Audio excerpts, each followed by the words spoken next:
Hello everyone, thank you for joining to my lesson. Здравствуйте, мои дорогие, меня зовут Наталья Анатольевна, and today we're going to have an English lesson and speak about phrasal verbs. So, phrasal verbs, it's so complicated topic and sometimes it's really very confusing. Порой фразовые глаголы – это сложная тема для учащихся, because there is a great and huge amount of them in the English language. And it's really very difficult to learn them. So, at first I'd like to give you a definition. What phrasal verb is? So, phrasal verb, it's a type of compound verb made up of a verb particle. As you see, put on, where put, it's the verb, and on, it's particle. And as you see, particle can be in form of adverb or preposition. Как вы видите, фразовый глагол – это форма сложного глагола, который состоит из глагола и частицы. Пример – to put on, где put – это глагол, а on – это частица, выраженная в форме предлога. So, we have to start speaking about phrasal verbs that it's necessary to pay attention at particle. So, it is the most important part of phrasal verb because it can affect, it can increment, enhance, reduce or change drastically the meaning of phrasal verb. Во фразовом глаголе частица является самым важным словом, так как она может влиять, увеличивать, усиливать, уменьшать и значительно изменять значение фразового глагола. So, and today I'd like to meet you with some particles which are widely used in English language. И сегодня мы поговорим с вами о нескольких частицах and their meanings и их значениях. Let's get started. So, particle on. So, it has the meaning, частица on имеет значение надевать. Example, have a sweater on. Другое значение продолжать. Keep on doing something, продолжать заниматься чем-либо. Либо значение включать. For example, to turn something on, or to turn a cooker on, включить плиту.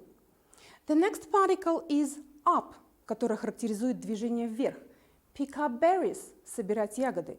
Or значение увеличивать. Turn up the volume, увеличить звук, либо увеличить объем. И либо значение завершать. Tidy up the mess, разобрать беспорядок. So, the next particle back характеризует обратное направление. Look back at the past. Оглянитесь назад в прошлое. Либо значение назад или обратно. Give back the money. Вернуть деньги. Or в ответ, либо обратно. Invite somebody back. Кого-то пригласить в ответ. The next particle is down. Следующая частица down. Вниз, либо на землю. Break down the barrier. Преодолеть какой-то барьер, разрушить его. Значение уменьшить, slow down, потише, снизьте скорость. Or значение полностью. The car broke down. It means машина сломана. It doesn't work anymore. Она не работает. Либо значение записывать. Put down, write down, and so on. The next particle we have to consider off. Имеет значение движения от, либо в сторону. Set off a journey. Отправиться в поездку. Либо мы говорим о прекращении действия. For example, break off – разрушить что-то, разломать. Либо в значении выключать. For example, turn off the lights – выключить электричество. And the last particle is out. Имеет значение движения наружу. For example, go out – выйти. Либо окончание, либо исчезновение. For example, blow out the candle – задуть свечу. And the next meaning is достигать результата. For example, find out the answer. Узнать ответ. So, now we have to need these particles in order to do the exercise. Look at the screen. You can see the set of particles and you can see some sentences. You're tasked to think it over and say which particle should coincide to each sentence. Посмотрите внимательно, даны частицы и даны предложения.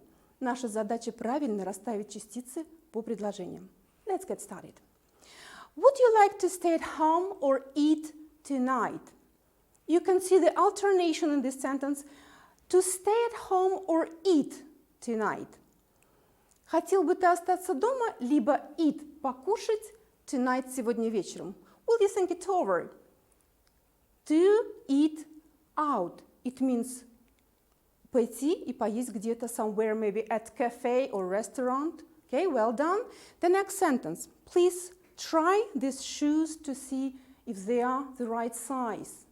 Let's imagine the situation. You are in the shoe shop and you'd like to buy new and perfect shoes. What should you do before buying them? Yes, right. You have to try them on. Пожалуйста, примерьте эти туфли, чтобы посмотреть правильный размер. So, try on. The next sentence. I'll call you later when I'm not so busy. I'm so busy now, I can't call you, but later I'll do it. Сейчас я занят и не могу позвонить, но я отзвонюсь. Will you try to think it over? Which particle should be used? Well done. That's call back. The next. He missed so much at school that he found it difficult to catch. He missed. Он пропустил в школе много. He didn't attend any classes. He didn't get any knowledge. So, and it's necessary to what? Catch up. Наверстать упущенное. You are well done. So, you know, we are staying at home now. But I think everyone is dreaming to go somewhere to have a rest. So it means when everything is done, no schools, no lessons, no exams, you are gonna to travel somewhere. And I've prepared the set of phrasal verbs concerning to this topic, traveling. Let's start and consider them. Мы находимся в самоизоляции, но мы все мечтаем, когда закончится школа, уроки, мы поедем отдыхать. И я специально подобрала для вас фразовые глаголы, относящиеся к теме путешествия, чтобы это было актуально. Let's get started. Давайте начнем. Set off – отправляться. Check in – регистрироваться. Check out – выписываться. See off – провожать. And get around – передвигаться. Let's repeat once again. Set off, check in, check out, see off, get around. That's perfect.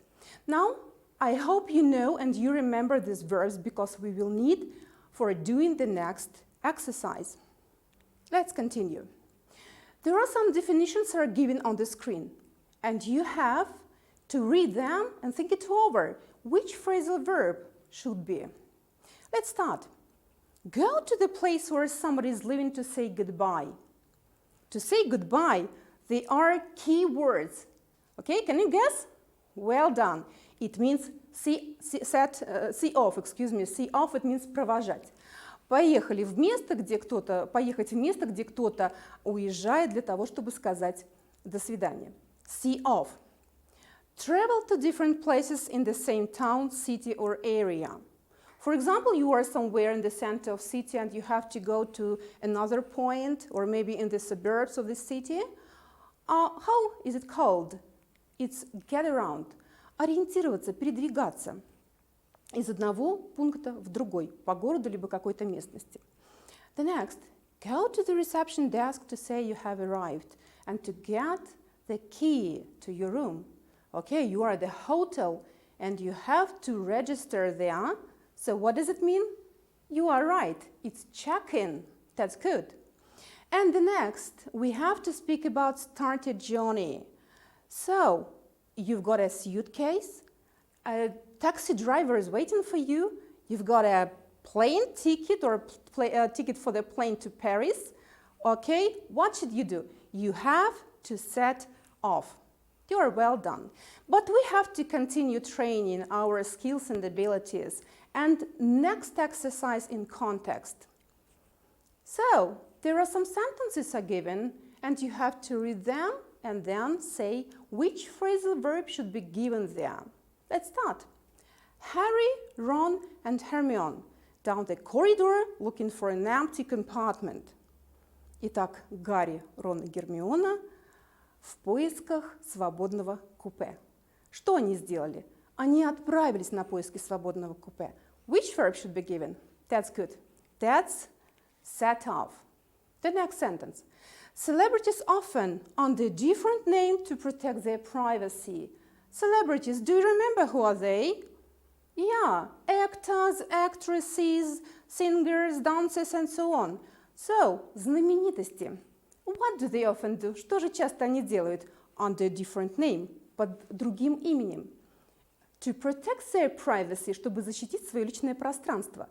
They check in, maybe internet, maybe some small hotel somewhere in a small town. That's good. And the next sentence. What is the cheapest way to in Paris? In Paris. That's a romance. What is the cheapest way? Какой самый дешевый способ, что делать в Париже? If you want to go to Eiffel Tower, after that you have to go to the center, maybe to do shopping. What should you do? To get around. Ориентироваться, передвигаться, перемещаться по Парижу. And the next. My parents came me at the airport. My parents came. Мои родители приехали в аэропорт. What for? In order to say goodbye. So it means they came to see me off. That's good. Thank you. And I'd like to give you 3 verbs concerning to topic transport, because these topics are very close, traveling and transport. I think it will be useful for you. So let's get started. Get on, it means сесть в автобус, поезд, либо самолет. Example. She got in a bus and waved from the window. Она села в автобус и помахала из окна. Get in. It means садиться в машину либо лодку. Okay, example. I got in the car and drove away. Я сел в машину и уехал. And the next sentence. We have to speak about get off. That means выходить из автобуса либо поезда. And sample. We need to get off this train now. Нам нужно сейчас выйти из поезда. That's good. You are well done. Now, finally, I'd like to tell you some words, some tips, how to deal with phrasal verbs, how to learn them with a great result. So, the first tip is, you have to learn phrasal verbs in maybe number 5, not more, because if they are more, it can be without any result. Итак, учим не более 5 фразовых глаголов за раз. The next. You have to remember meanings of particles. Не забываем о значении частиц. Sometimes these particles can help you to maybe understand the meaning of some unfamiliar verbs. Иногда знание частиц может помочь вам сориентироваться, когда вы видите незнакомый глагол перед вами. The next. Learn phrasal verbs thematically, as it was done with traveling and transport. Учите фразовые глаголы тематически. It's easier for you. Это легче воспринимается учениками и интереснее, как мы это сделали с вами в отношении темы транспорта и путешествий. The next we have to say learn phrasal verbs in different contexts. It doesn't matter which one. It can be internet, Instagram, or maybe YouTube, or maybe newspapers. It doesn't matter, but you have to use different contexts. And the last, widely used phrasal verbs in daily routine, because you will become or you will start speak as a fluent speaker. And I wish you everything will be okay with phrasal verbs. Thank you very much for staying with me this lesson, and I hope it was useful for you. And see you the next lesson. Goodbye. До свидания.